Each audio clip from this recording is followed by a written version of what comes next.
जय हिंद साथियों। आज मैं आपके समक्ष एक बहुत ही जरूरी और महत्वपूर्ण तथ्यों पर चर्चा करने का विचार बनाया है और मेरे मन में यह विचार आया है कि इस चीज़ पर भी चर्चा करनी चाहिए।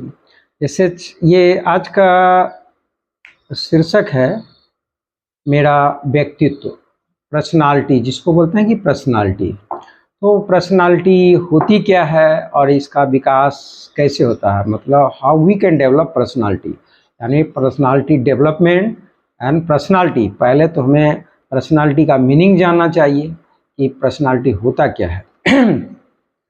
व्यक्ति में जितनी विशेषताएं होती है उन सभी का संगठित रूप, united form of the characteristics of a person known as personality. That means व्यक्ति में जितनी विशेषताएं होती है उन सभी का संगठित रूप व्यक्तित्व है, अथवा व्यक्ति के जन्मजात, मतलब कुछ जन्म से मिला है और कुछ उन्होंने सीखा है समाज के और स्कूल विद्यालय जहाँ भी है, कॉलेज में जो अर्जित किया है, और उस दोनों के कोऑर्डिनेशन से, समन्वय से ही व्यक्ति का व्यक्तित्व कहलाता है। संगठित फॉर्म को, कोऑर्डिनेटेड फॉर्म को ही पर्सनालिटी बोला जाता है।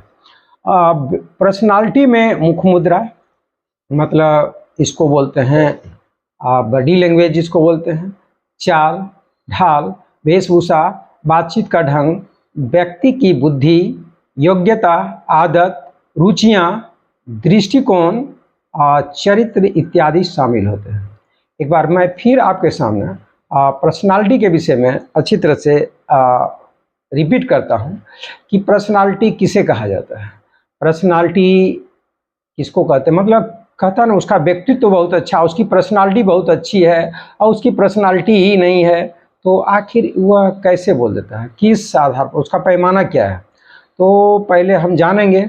तो कहा जाता है कि व्यक्ति में जितनी विशेषताएं होती है उन सभी का संगठित रूप व्यक्तित्व कहलाता है, अथवा व्यक्ति के जन्म एवं अर्जित गुणों का संगठन अथवा समन्वय ही व्यक्ति का व्यक्तित्व कहलाता है।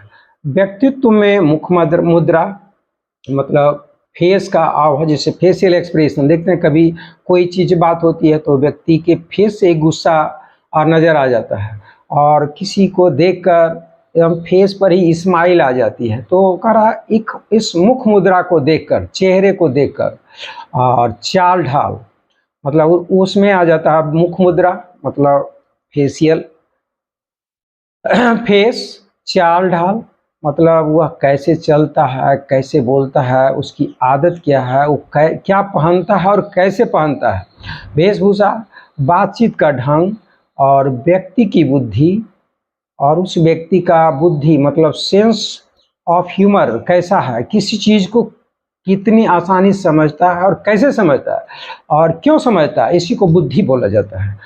ऐसे बुद्धि का अंग सभी मानव में 5 हैं। जैसे एक जानते होंगे eye, nose, ear, tongue and skin, ये बुद्धि का ही अंग कहला जाता है, ठीक है, सेंस ऑर्गन।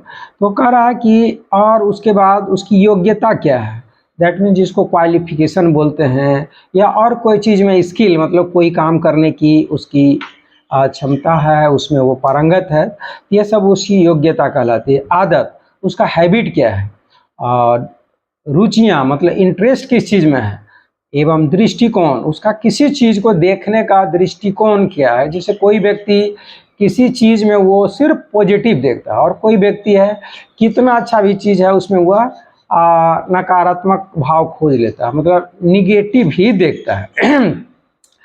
और कैरेक्टर, चरित्र इत्यादि शामिल होते हैं। यह व्यक्तित्व इसी को बोला जाता है।